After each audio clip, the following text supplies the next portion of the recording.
सत श्री अकाल दोस्तों, नोमैड गबरू चैनल पर आपका स्वागत है। आज हम सचखंड श्री हजूर साहिब से निकल रहे हैं नानक जीरा साहिब की पावन यात्रा पर। लेकिन इस सफ़र की सबसे खास बात यह है कि रास्ते में हमें 3 ऐसे ऐतिहासिक गुरुद्वारों के दर्शन होंगे जिसके बारे में बहुत कम लोग जानते हैं। आखिर इन गुरुद्वारों का क्या इतिहास है, यहाँ कौन कौन सी ऐसी घटनाएं हुई जो आज भी संगत को अपनी ओर खींचती है, और क्यों यह पूरा रास्ता आस्था और इतिहास से भरा हुआ माना जाता है। तो बस में बैठकर हम निकल चुके हैं सचखंड श्री हजूर साहिब से नानक जीरा साहिब की ओर। संगत जी, हमारी यात्रा का पहला पड़ाव है गुरुद्वारा यादगार साहिबजादे बाबा जोरावर सिंह और बाबा फतेह सिंह जी। यह गुरुद्वारा गुरु गोविंद सिंह जी के छोटे साहिबजादों की अमर शहादत को समर्पित है। बाबा जोरावर सिंह और बाबा फतेह सिंह जी की उम्र उस वर्ष केवल 9 और 7 वर्ष के आसपास थी, लेकिन उनका हौसला किसी महान योद्धा से कम नहीं था। सर हिंद के सूबेदार वजीर खान ने उन्हें इस्लाम कबूल करने के बदले ऐशो आराम और जान बख्शने का लालच दिया, लेकिन दोनों साहिबजादों ने अपने धर्म और सिद्धांतों से समझौता करने से साफ इनकार कर दिया। अंत में उन्हें जिंदा दीवार में चिनवा दिया गया और उन्होंने हंसते हंसते शहादत स्वीकार कर ली। नांदेड़ से नानक जीरा साहिब जाने वाले मार्ग पर बना ये गुरुद्वारा उन्हीं वीर साहिबजादों की याद में बनाया गया है। यहाँ आने वाली संगत उनके साहस, त्याग और अटूट विश्वास को नमन करती है। यह स्थान हमें सिखाता है कि छोटी उम्र हो सकती है, लेकिन हिम्मत और विश्वास बहुत बड़े हो सकते हैं। आज भी यहाँ माथा टेकने वाला हर श्रद्धालु यही अरदास करता है कि गुरु साहिब हमें भी सच और धर्म के रास्ते पर अडिग रहने की ताकत बख्शे। इस गुरुद्वारे की सबसे बड़ी पहचान इसकी छत पर बना विशाल हवाई जहाज है। इसके अंदर सिख इतिहास, 4 साहिबजादों और महान शहीदों से जुड़ी तस्वीरें व प्रदर्शनी बनाई गई है, ताकि आने वाली पीढ़ियां इतिहास को देखकर समझ सके। यह जहाज असली उड़ने वाला विमान नहीं, बल्कि एक धार्मिक संग्रहालय म्यूजियम के रूप में बनाया गया है। इस अनोखे डिजाइन के पीछे विचार यह बताया जाता है कि जैसे जहाज यात्रियों को एक किनारे से दूसरे किनारे तक पहुंचाता है, वैसे ही साहिबजादों का बलिदान पूरी मानवता को सत्य, साहस और धर्म के मार्ग पर आगे बढ़ने की प्रेरणा देता है। इसलिए इस गुरुद्वारे को अलग पहचान देने के लिए जहाज का स्वरूप चुना गया। जैसे जैसे हम इस जहाज के अंदर आगे बढ़ते हैं, वैसे वैसे इसकी खूबसूरती और सोच दोनों समझ में आने लगती है। हर मंजिल और हर कोने बहुत ही अलग तरीके से तैयार किया गया है, ताकि यहाँ आने वाला हर व्यक्ति सिख इतिहास से जुड़ाव महसूस कर सके। यहाँ का शांत वातावरण मन को एक अलग ही सुकून देता है। दीवारों पर बनी झांकियाँ और सजावट हमें गुरु साहिबों की शिक्षाओं, सेवा, त्याग और बलिदान की याद दिलाती है।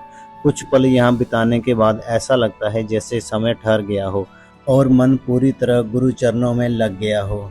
सबसे अच्छी बात यह है कि यह जहाज सिर्फ दर्शन करने के लिए ही नहीं, बल्कि सीख लेने के लिए भी बनाई गई है। यहाँ आने वाले बच्चे, युवा, बुजुर्ग सभी सिख इतिहास की झलक एक अलग अंदाज में देख सकते हैं। अगर आप कभी इस रास्ते से गुजरे तो यहाँ कुछ समय जरूर बिताइए। बाहर से ये हवाई जहाज जैसा दिखता है, लेकिन अंदर इसकी आध्यात्मिक अनुभूति और संदेश इसे वास्तव में अनोखा बना देते हैं। तो संगत जी, अब हमने महाराष्ट्र की सीमा पार कर ली है और कर्नाटक की पावन धरती पर प्रवेश कर चुके हैं। तो संगत जी, अब हम पहुंच चुके हैं कर्नाटक के बीदर जिले के जनवाड़ा गांव में स्थित गुरुद्वारा माता बाग कौर जी, जिसे माई बागों के तप स्थान के रूप में जाना जाता है। माता बाग कौर जी सिख इतिहास की महान वीरांगनाओं में से एक थी। उन्होंने युद्ध के मैदान में बहादुरी दिखाई और गुरु गोविंद सिंह जी के प्रति अपनी अटूट निष्ठा का परिचय दिया। गुरु साहिब के सचखंड गमन के बाद उन्होंने सांसारिक जीवन से दूर होकर सेवा, सिमरन और गुरमत के प्रचार का मार्ग अपनाया। कहा जाता है कि जनवाड़ा में उन्होंने एक साधारण निवास में रहकर लंबे समय तक तप किया और ध्यान किया। यही स्थान आगे चलकर संगत के लिए पवित्र धाम बन गया। आज उसी स्थान पर यह गुरुद्वारा स्थापित है, जहां दूर दूर से श्रद्धालु माथा टेकने आते हैं। एक मान्यता यह भी है कि गुरु गोविंद सिंह जी की कृपा से जनवाड़ा के स्थानीय सरदार बाला राव और रुस्तम राव को कठिन परिस्थितियों से मुक्ति मिली थी।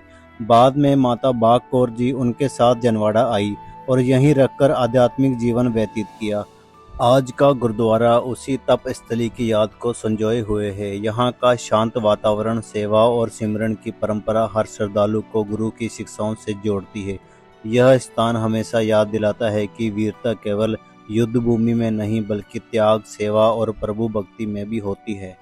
गुरुद्वारा माता बाग कौर जी परिसर में बना यह पुराना कुआं भी श्रद्धालुओं के लिए विशेष आस्था का केंद्र माना जाता है। स्थानीय मान्यता के अनुसार माता बाग कौर जी अपने तप और सेवा के समय इसी जल का उपयोग करती थी, इसलिए संगत इस स्थान को बड़े सम्मान से देखती है। संगत जी, अब हम पहुंच चुके हैं गुरुद्वारा भाई साहब सिंह जी, जो सिख इतिहास के सबसे गौरवशाली स्थलों में से एक माना जाता है। यह गुरुद्वारा भाई साहब सिंह जी की पावन याद में बना है, जिन्हें पहले साहिब चंद के नाम से जाना जाता था। उनका जन्म बीदर की धरती पर हुआ था और वे बाद में गुरु गोविंद सिंह जी के बुलावे पर अपना सिर समर्पित करने वाले 5 प्यारों में शामिल हुए। सन 1699 की बैसाखी पर जब गुरु गोविंद सिंह जी ने संगत से सिर मांगा, तब भाई साहब सिंह जी ने बिना किसी डर के गुरु के चरणों में समय को समर्पित कर दिया। उनके बाद गुरु साहब ने उन्हें अमृत छकाकर सिंह की उपाधि दी और खालसा पंथ की नींव रखी। बीदर की इस पावन धरती पर बना यह गुरुद्वारा हमें उस महान बलिदान और समर्पण की याद दिलाता है। यहाँ आने वाली संगत भाई साहब सिंह जी की निडरता, गुरु भक्ति और सेवा भाव को नमन करती है। आज भी यह स्थान श्रद्धालुओं के लिए प्रेरणा का केंद्र है। यहाँ का शांत वातावरण और गुरु घर की सेवा हर आने वाले व्यक्ति को आध्यात्मिक शांति का अनुभव कराती है। तो दोस्तों, आखिरकार हम पहुंच चुके हैं दक्षिणी भारत के सबसे प्रसिद्ध और चमत्कारी गुरुद्वारे में से एक, गुरुद्वारा श्री नानक जीरा साहिब बीदर।